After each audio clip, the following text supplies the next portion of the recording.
अस्सलाम वालेकुम वरहमतुल्लाहि वबरकातुहू। लाखों करोड़ों दुरूद सलाम आका सल्लल्लाहु अलैहि वसल्लम की ज़ात पर और आपकी आल पर। My name is Mohammad Rehan Khan and you are watching my YouTube channel. आज का हमारा टॉपिक है, क्लास की बात करते हैं तो मैट्रिक क्लास है, सिम बोर्ड है, ठीक है, और अकॉर्डिंग टू न्यू बुक के मुताबिक है। चैप्टर नंबर 1 है हमारा, दैट इज केमिकल इक्विलिब्रियम।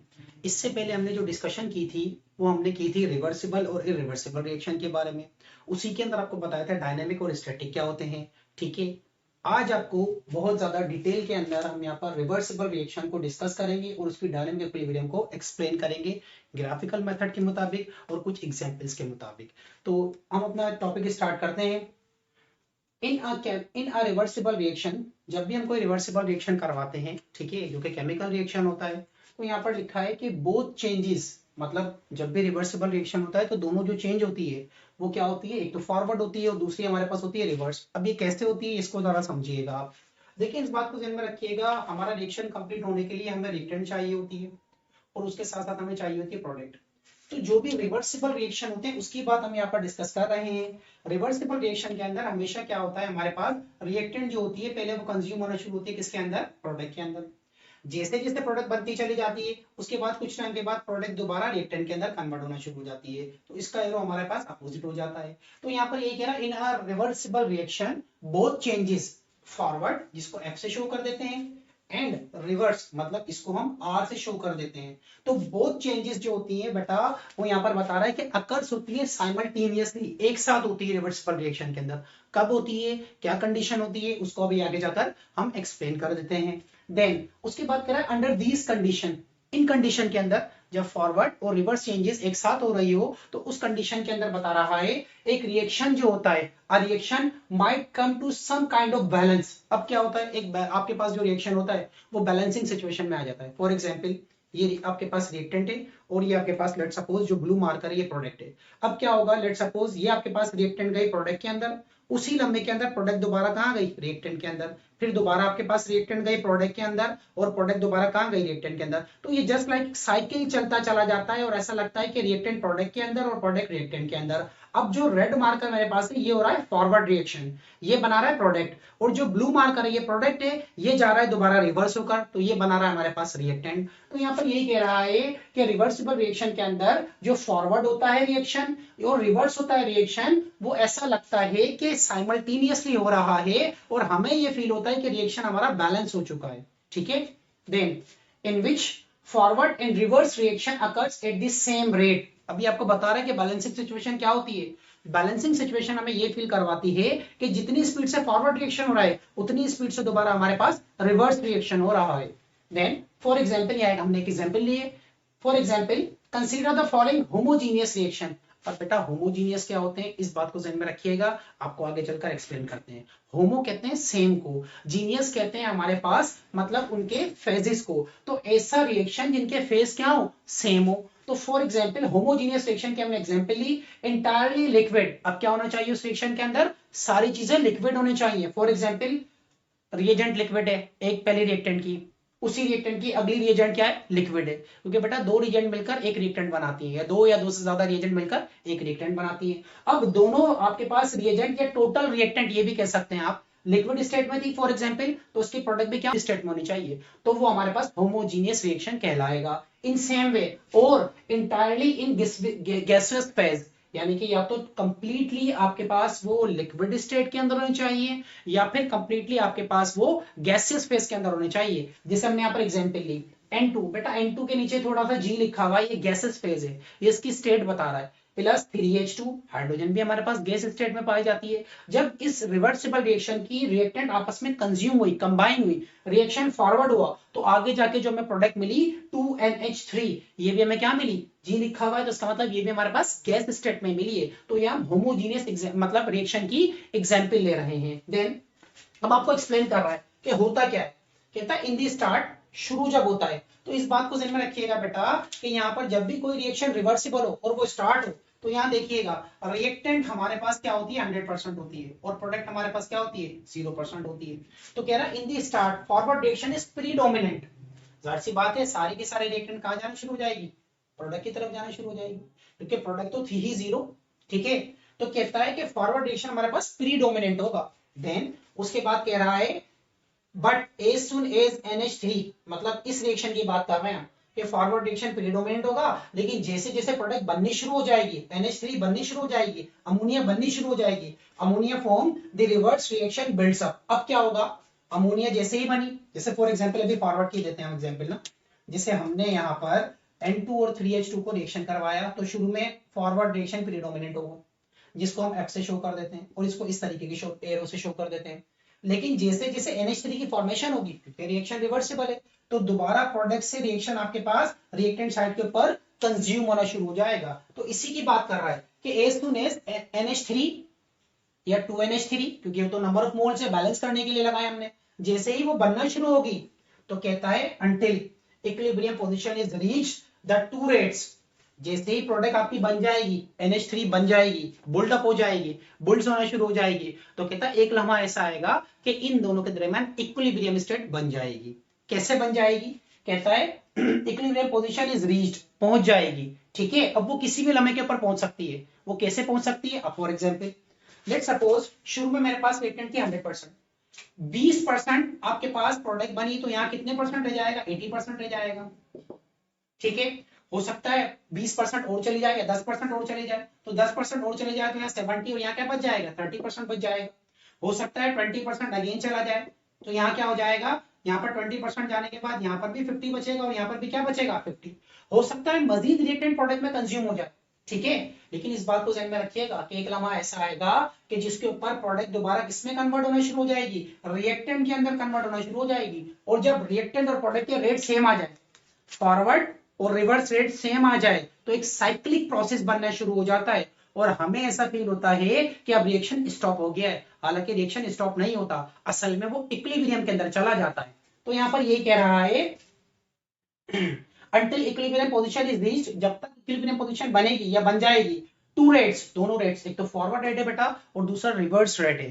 तो फॉरवर्ड रेट और रिवर्स रेट खुद कह रहा है टू रेट्स, यानी कि फॉरवर्ड एंड रिवर्स जो होंगे वो क्या हो जाएंगे, बिकम्स इक्वल, वो बराबर हो जाएंगे। तो ब्रैकेट के अंदर आपको ग्रीन से शो किया है कि रेट ऑफ फॉरवर्ड रिएक्शन बराबर हो जाता है रेट ऑफ रिवर्स रिएक्शन के ऊपर, और यही हमारे पास कंडीशन होती है बेटा रिवर्सिबल इक्विलिब्रियम की, या डायनामिक इक्विलिब्रियम भी कह सकते हैं आप इसको ना। रिवर्सिबल रिएक्शन के अंदर जो इक्विलिब्रियम होती है that is known as your dynamic equilibrium. ये इसकी एग्जांपल बता दिया आपको। अब थोड़ा सा इसको मजीद एलाबोरेट करते हैं ग्राफिकल रिप्रेजेंटेशन के थ्रू।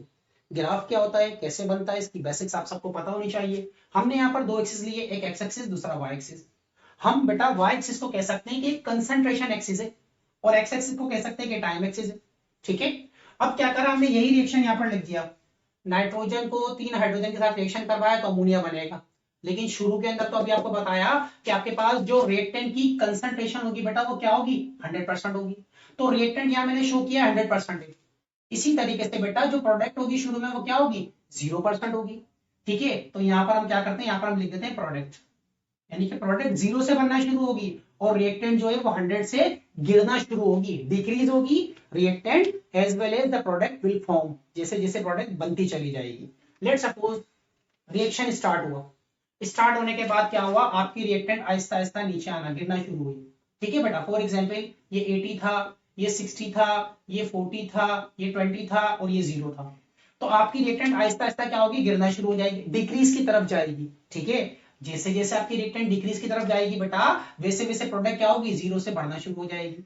ठीक है, अब इसी के साथ साथ फॉर एग्जांपल दोबारा से रिएक्टेंट आपकी जितनी डिक्रीज होगी, आपकी आगे जाकर जो प्रोडक्ट होगी उतनी ही जाकर फॉर्म होना शुरू हो जाएगी। ठीक है, और एक लम्हा आएगा, ऐसा लम्हा आएगा कि हमें नहीं पता कितनी कंसंट्रेशन रिएक्टेंट की प्रोडक्ट में चेंज हो, ठीक है, कि उसके ऊपर इक्विलिब्रियम एस्टेब्लिश हो जाए, या कितना प्रोडक्ट दोबारा रिएक्टेंट के अंदर चेंज हो और उसके अंदर इक्विलिब्रियम एस्टेब्लिश हो जाए। फॉर एग्जांपल जैसे अभी आपको यहाँ एग्जांपल दी है, भाई शुरू में ये 100% है, ये 0% है, हो सकता है ये 70% रह जाए और ये कितना हो जाए, 30% हो जाए, क्योंकि जो चीज यहाँ से खत्म होगी वो यहाँ तो बनेगी। ठीक है, इसी तरीके से हो सकता है ये 60% हो जाए और ये क्या हो जाए, 40%। तो एक लम्हा ऐसा आएगा, हमें नहीं पता, वो कोई सा भी लम्हा हो सकता है, कितनी भी परसेंटेज हो सकती है, ठीक है, रिएक्टेंट की या प्रोडक्ट की, कि जिसके ऊपर हम ये देखेंगे या हम ये कहेंगे कि हमारा जो रिएक्शन है बेटा वो कुछ देर के लिए रुक गया है। हालांकि हमें ऐसा फील होगा कि रुक गया है, लेकिन वो रुकता नहीं है। वो कंडीशन जो होती है वो क्या होती है, यहाँ देखिएगा, एक रेड लाइन और एक ब्लू लाइन। इस कंडीशन के अंदर ये होता है, ग्रीन से आपको बता रहे हैं कि जितना अमाउंट ऑफ रिएक्टेंट नीचे गिरता है उतना ही स्पीड के साथ उतने ही लंबे के अंदर अमाउंट ऑफ प्रोडक्ट बन जाता है। तो एक चीज डिक्रीज हो रही है और दूसरी चीज इंक्रीज हो रही है, एक चीज डिक्रीज हो रही है दूसरी चीज इंक्रीज हो रही है, और हमें ऐसा लगता है कि एक सर्किल नुमा चीज बनना शुरू हो जाएगी, जिसको हम कहते हैं कि ये इक्विलिब्रियम स्टेब्लिश हो गई है। और ये इक्विलिब्रियम जो होती है आपके पास, this is known as your dynamic equilibrium कहलाती है। इस बात को ध्यान में रख लीजिएगा। देन इसी को एक्सप्लेन कर रहे हैं यहां पर इन reversible reaction when the rate of forward and reverse reaction become equal. पीछे भी ये बताया, यहां पर भी ये बताया कि जितनी स्पीड के साथ फॉरवर्ड रिएक्शन हो रहा है आपका, लेट सपोज ये फॉरवर्ड रिएक्शन हुआ ये एरो से, उतनी स्पीड के साथ क्या हो जाएगा, रिवर्स रिएक्शन हो जाएगा। तो जितनी स्पीड के साथ फॉरवर्ड और रिवर्स रिएक्शन होना शुरू हो जाएंगे और दोनों इक्वल रेट से हो जाएं, ठीक है, इक्वल टाइम पीरियड के साथ, तो हम कहते हैं कि हमारे पास इक्विलिब्रियम एस्टेब्लिश हो गई, which is called dynamic equilibrium. क्योंकि लास्ट लेक्चर के अंदर आपको बताया था कि स्टैटिक इक्विलिब्रियम क्या होती है, रिएक्टेंट कंप्लीटली कंज्यूम हो जाता है प्रोडक्ट के अंदर और आपका रिएक्शन स्टॉप हो जाता है, रुक जाता है, तो हम कहते हैं स्टैटिक कंडीशन आ गई है, रेस्ट की कंडीशन आ गई है। लेकिन यहां पर रिएक्शन स्टॉप नहीं होता, that's why we called it dynamic equilibrium. अब the word dynamic means the reaction is still continuing, आपका रिएक्शन चलता चला जा रहा है, चलता चला जा रहा है, चलता चला जा रहा है, रुक रहा नहीं है। और ये कब होता है, इसकी कैरेक्टरिस्टिक या इसकी मैक्रोस्कोपिक प्रॉपर्टीज को हम डिस्कस करते हैं और फिर आपको बताते हैं कि ऐसा कब होता है। अब देखिएगा यहाँ पर macroscopic properties of dynamic equilibrium कब अटेंड होती है, कैसे अटेंड होती है, ये इसकी कंडीशंस बता रहा है। Number 1, an equilibrium is attend only in close system. इस बात को ध्यान में रखिएगा कि जब भी कोई इक्विलिब्रियम बनती है बेटा, तो उसके लिए हमें क्या चाहिए होता है, क्लोज सिस्टम चाहिए होता है।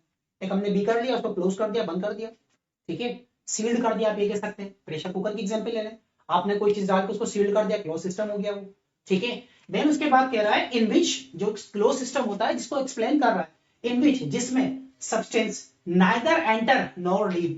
बेटा इस बात को ध्यान में रखें, आपने प्रेशर कुकर लिया, सारा सामान डाल दिया उसके अंदर, डालने के बाद आपने उसको सील्ड कर दिया, ठीक है। अब ऊपर से ना कोई आप सामान निकाल रहे हैं, ना उसके अंदर कोई सामान आप दोबारा से डाल रहे हैं, ना कोई सामान उसके अंदर से निकाल रहे हैं बीकर के अंदर से या आप जो है मतलब प्रेशर कुकर के अंदर से, और ना ही कोई और एक्स्ट्रा चीज उसके अंदर आप ऐड कर रहे हैं। तो यही कह रहा है ऐसा सिस्टम जिसके अंदर ना कोई चीज एंटर हो और ना ही कोई चीज उससे निकाली जाए, तो हम ऐसे सिस्टम को कहते हैं बेटा कि वो क्लोज सिस्टम है। तो नंबर 1 पहली कंडीशन आ गई, इक्विलिब्रियम जो अटेंड होती है रिवर्सिबल रिएक्शन के अंदर या डायनामिक इक्विलिब्रियम जो अटेंड होती है बेटा, वो क्लोज सिस्टम में होती है। पहली कंडीशन तो ये आ गई।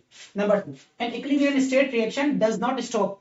जैसे अभी आपसे कहा कि इक्विलिब्रियम जब बन जाती है तो इतनी स्पीड से, जितनी स्पीड से फॉरवर्ड होगा उतनी स्पीड से रिवर्स होगा, और हमें ऐसा लगेगा कि साइकिल चलता चला जाएगा। इसकी एग्जांपल एक और लेते हैं। आपने देखा होगा अमूमन एक्रोबैट्स होते हैं, ठीक है ना, जो जादूगर होते हैं, करतबबाज होते हैं, उनके हाथ के अंदर डिफरेंट कलर की बॉल्स होती हैं। जब वो पहली बॉल उछालते हैं तो आपको नजर आएगा हाँ भाई ब्लैक बॉल गई, उन्होंने दूसरी बॉल उछाली तो आपको नजर आएगा ग्रीन बॉल गई, उन्होंने तीसरी बॉल उछाली तो आपको लगेगा ब्लू बॉल गई, उन्होंने चौथी बॉल उछाली तो आपको लगेगा रेड बॉल गई। लेकिन इस बात को ध्यान में रखिएगा, जब वो इक्वलिटी के साथ बॉल्स को उछालते चले जाते हैं तो अब आप बॉल्स नहीं बताते, आपको ऐसा लगता है कलरफुल जो है सर्किल चलता चला जा रहा है, ठीक है, एक के बाद एक बॉल कांस्टेंट स्पीड के साथ मूव होती चली जाती है, और हम ऐसा फील करते हैं कि हमारे पास एज ए सर्किल बन गया है। तो वो जो सर्किल होता है एक्चुअली वो इक्विलिब्रियम कंडीशन ही होती है, जिसको हम कहते हैं कि यहाँ पर वो हमारे पास डायनामिक इक्विलिब्रियम है। तो number 2 point, N equilibrium state reaction does not stop, ये रुकता नहीं है। अब आगे कह रहा है forward and reverse reaction continuous at same rate but in opposite direction. इसका मतलब ये हुआ कि इक्विलिब्रियम रिएक्शन जब भी होगा तो जितना आपके पास रिएक्टेंट कंज्यूम होगा बेटा प्रोडक्ट के अंदर, उसी लम्हे के अंदर दोबारा से आपकी प्रोडक्ट कंज्यूम हो जाएगी किसके अंदर, रिएक्टेंट के अंदर, ठीक है, और इक्वल रेट होगा ये, जितना लेट सपोज इसके 2 मोल यहाँ गए उसी टाइम के अंदर 2 मोल दोबारा यहाँ गए, ठीक है। तो इस तरीके से सिस्टम चलता चला जाता है। तो कहता है पॉइंट नंबर 3 के अंदर, ठीक है, एट इक्विलिब्रियम स्टेट, अब जब इक्विलिब्रियम स्टेट होती है तो कह रहा है the concentration of reactant and products do not change. अच्छा, फिजिकली नेकेड आई से हमें ऐसा नहीं लगता कि कोई चीज चेंज हो रही है, क्योंकि रिएक्शन इतनी स्पीड से होता है, इतनी स्पीड से होता है कि हम उसको जज ही नहीं कर पाते, लेकिन अमूमन उसके अंदर चेंजिंग आ रही होती है, ठीक है। और आपको वैसे नहीं नजर आएगा, लेकिन अगर आप उसको मतलब 2 कंटेनरों में अलग करें या कोई और उसके ऊपर मतलब प्रोसीजर इस्तेमाल करें, ठीक है ना, कोई स्पेशल प्रोसीजर इस्तेमाल करें तो उससे आप उसको जज कर सकते हैं। लेकिन यहाँ पर ये बता रहा है at equilibrium state the concentration of reactant and product do not change, यानी कि कंसंट्रेशन मतलब क्वांटिटी, हमें ऐसा लगता है कि रिएक्टेंट प्रोडक्ट रिएक्टेंट में चली गई, क्वांटिटी चेंज नहीं हो रही है, ठीक है ना, लेकिन कह रहा है इवन फिजिकल प्रॉपर्टीज, हालांकि ऐसा भी होता है कि जो फिजिकल प्रॉपर्टीज होती है लाइक कलर, किसी चीज का कलर है, ठीक है ना, इतनी स्पीड से रिएक्शन होगा कि हमें महसूस ही नहीं होगा कलर चेंज हो रहा है नहीं हो रहा है, ठीक है ना। तो इसी तरीके से डेंसिटी है, मतलब उसका मास पर यूनिट वॉल्यूम जो है वो डेंसिटी है, उसका भी हमें आइडिया नहीं होता, ये रिमेन्स क्या रहती है, सेम रहती है, क्योंकि इक्वल रेट के साथ चीज चलती चली जाती है। जैसे आपको एक और एग्जांपल देते हैं डायनामिक इक्विलिब्रियम की, कि आपने देखा होगा, मैंने लास्ट लेक्चर में भी अपनी एग्जांपल दी थी कि हमारा जो सोलर सिस्टम है उसके गिर्द हमारी अर्थ अकॉर्डिंग टू साइंस के मुताबिक रिवॉल्व करती है, और तकरीबन 365 दिन के बाद एक साल कंप्लीट हो जाता है अंग्रेजी ईयर, ठीक है ना। तो ये असल में क्या है बेटा, एक डायनामिक इक्विलिब्रियम है। फॉर एग्जांपल 2021 था, ठीक है, वो भी 365 में क्लियर हुआ, 2022 से ये भी हो जाएगा, 23 से ये भी, तो ये कांस्टेंट सिलसिला चलता चला जाता है, एक टाइमली वो चीज अपनी जगह पर दोबारा मूव होकर आ जाती है, ठीक है ना। तो हम कहते हैं कि इक्वल रेट उसने मतलब किया कंप्लीट इक्वल टाइम के अंदर, जितनी स्पीड के साथ पहला साल कंप्लीट किया था जमीन ने, 365 364 समथिंग बनता उसका रेशो, ठीक है ना, डेज, उतनी स्पीड के साथ अगला साल भी कंप्लीट कर लिया, उतनी स्पीड के साथ उसका अगला साल भी कंप्लीट कर लिया। मैं लीप ईयर की बात नहीं कर रहा, इसके अलावा ईयर की बात कर रहा हूँ, ठीक है। तो यहाँ पर यही कह रहा है कि हमें कोई भी पता ही नहीं चलता कि क्या चेंज हुआ और क्या चेंज नहीं हुआ, हमें ऐसा लगता है कि रिएक्शन स्टॉप हो गया, हालांकि रिएक्शन कंटिन्यूटी के अंदर होता है। नंबर 4 पॉइंट देखिएगा, an equilibrium state is attendable from either way. अब इक्विलिब्रियम स्टेट हमें मिल सकती है, कैसे मिल सकती है, इस बात को ध्यान में रखिएगा। हो सकता है कि रिएक्शन फॉरवर्ड डायरेक्शन में हो रहा हो जब हमें इक्विलिब्रियम मिले, ये भी तो हो सकता है, नहीं फॉरवर्ड नहीं हो रहा हो, जब जैसे ही रिवर्स होना शुरू हो जाए तो जितनी स्पीड से आपकी प्रोडक्ट रिएक्टेंट में जा रही हो उतनी स्पीड से दोबारा रिएक्टेंट किसमें आ रही हो, प्रोडक्ट में। तो दोनों तरफ से मिल सकता है हमें इक्विलिब्रियम। हो सकता है कि रिएक्टेंट प्रोडक्ट में जाए तो इक्विलिब्रियम बनना शुरू हो जाए, उतनी स्पीड के साथ दोबारा प्रोडक्ट रिएक्टेंट में आ जाए, या ये भी हो सकता है कि रिएक्टेंट ज्यादा चली गई लेकिन जब प्रोडक्ट दोबारा रिएक्टेंट में आई तो उतनी ही स्पीड के साथ उतने ही नंबर ऑफ मोल्स या उतनी ही क्वांटिटी रिएक्टेंट की भी दोबारा प्रोडक्ट के अंदर कंज्यूम होना शुरू हो गई। तो यहाँ पर यही कह रहा है, equilibrium state is attendable from either way, ठीक है, that is starting from reactant और फ्रॉम प्रोडक्ट। हो सकता है रिएक्टेंट से प्रोडक्ट की तरफ जाए तो इक्विलिब्रियम बनना शुरू हो जाए, जब मिड रिएक्शन हो जाए 30%, 40%, 50%, 60% या उससे ज्यादा, ठीक है।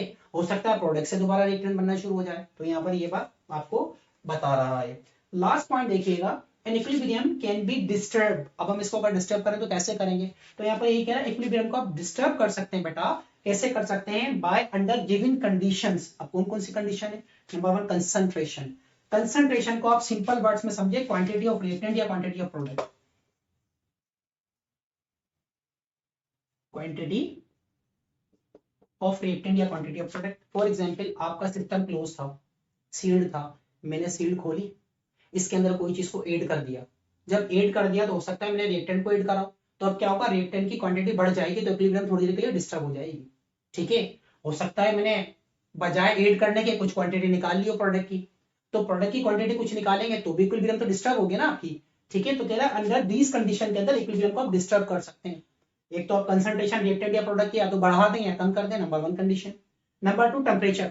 देखिए बेटा जितने भी रिएक्शंस होते हैं आपके पास, केमिकल रिएक्शंस ये दो तरीकों के होते हैं, ठीक है, जिसको आप थर्मोकेमिकल रिएक्शन कहते हैं, एक एक्सो होते हैं दूसरे एंडो होते हैं।